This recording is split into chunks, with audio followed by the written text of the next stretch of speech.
بسم اللہ الرحمن الرحیم نحمدہ و نصلی علی رسولہ الکریم۔ معزز سامعین، میرا آج کا موضوع ہے دین اور سیاست جدا نہیں۔ حضرت علامہ اقبال علیہ الرحمہ نے فرمایا ہے، جلال پادشاہی ہو کہ جمہوری تماشا ہو، جدا ہو دین سیاست سے تو رہ جاتی ہے چنگیزی۔ اسلام ایک ضابطہ حیات ہے، دین اور سیاست کی علیحدگی کا تصور اسلام میں سرے سے نہیں۔ نبی اکرم صلی اللہ علیہ وسلم کی 10 سالہ زندگی اور خلفائے راشدین کا دور اس کی واضح مثال ہے۔ دنیاوی معاملات میں خواہ معاشی ہو یا اقتصادی، معاشرتی ہو یا سیاسی، آخرت کی جواب دہی کا تصور اور خوف خداوندی دین کی بنیاد ہے۔ اگر کسی معاشرے کے افراد اور یا حکام ملکی نظم و نسق چلاتے ہوئے آخرت کی جواب دہی کے تصور سے بے نیاز ہو جاتے ہیں تو زندگی کے ہر شعبے میں دھونس، دھاندلی، استحصال بالجبر اور ظلم و فساد کا بازار گرم ہو جائے گا۔ کسی معاشرے میں کمزوروں اور ناداروں کے حقوق کی حفاظت صرف دین کے اخلاقی ضابطوں پر کاربند رہنے سے ہی ہو سکتی ہے۔ دوسروں کی جان و مال کی حفاظت کا گہرا احساس صرف اسی شخص کو ہو سکتا ہے جس کے دل میں خوف خداوندی اور آخرت کی جواب دہی کا تصور موجود ہو۔ دوسرے لفظوں میں جو شخص دین سے بے بہرا ہے، اسے قطعی طور پر اس کا علم نہیں ہوگا کہ انسانی معاشرے میں فرد کا مقام کیا ہے۔ نظام حکومت کو بہتر طریق سے چلانے اور ملک کے شہریوں کے لیے امن کی خوشگوار فضا کو قائم رکھنے کے سلسلے میں اس کے فرائض کیا ہیں۔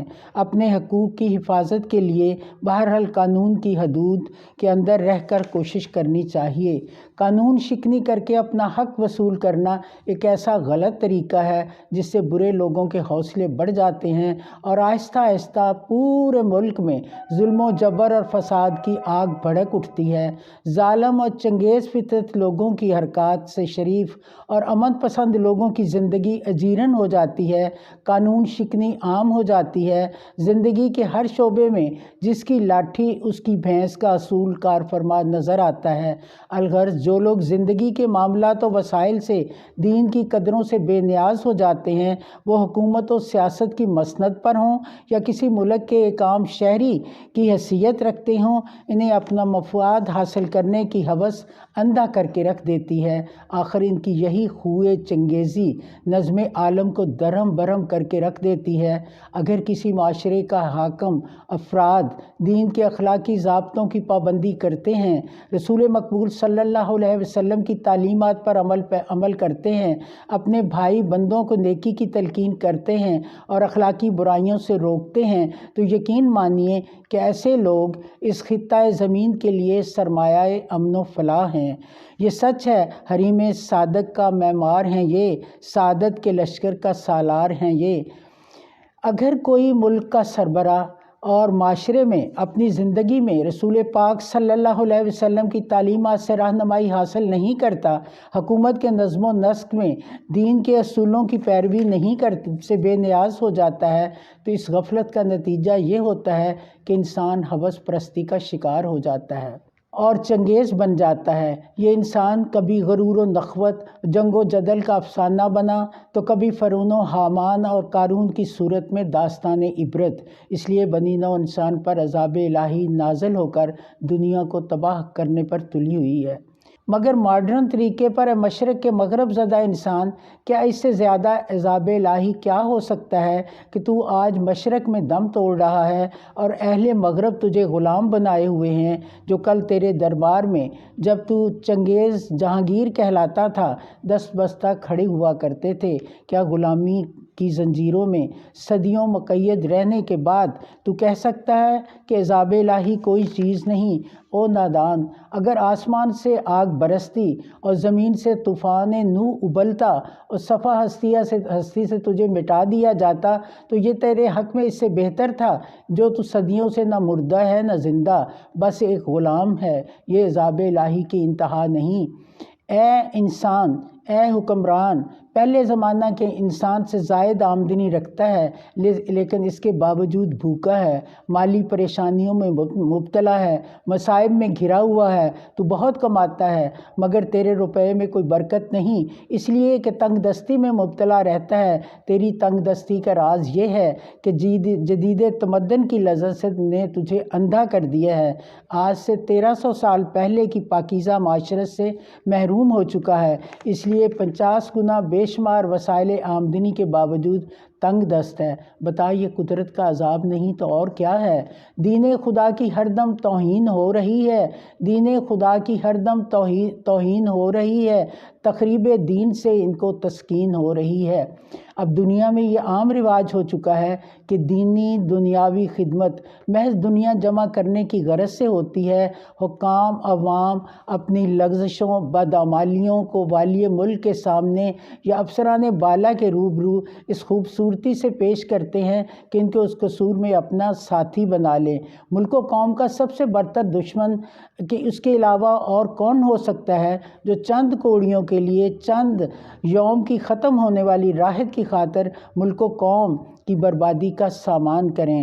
باشندگان ملک کو تو وہ تمام حقوق حاصل ہونے چاہیے تھے جو شریعت اسلامیہ نے ان کو عطا کیے، یعنی حدود قانون کے اندر تحفظ جان و مال، آبرو، آزادی اظہار رائے، آزادی نقل و حرکت، آزادی اجتماع، آزادی اکتساب رزق و ترقی کے مواقع۔ تو پاکستان میں تمام سیاسی جماعتوں حدود و قانون کے اندر پوری سیاسی مذہبی آزادی حاصل ہونی چاہیے کہ وہ اپنے خیالات کی آزادی کے ساتھ اشاعت کر سکیں، سیاسی فیصلے دین و شریعت کے مطابق کر سکیں۔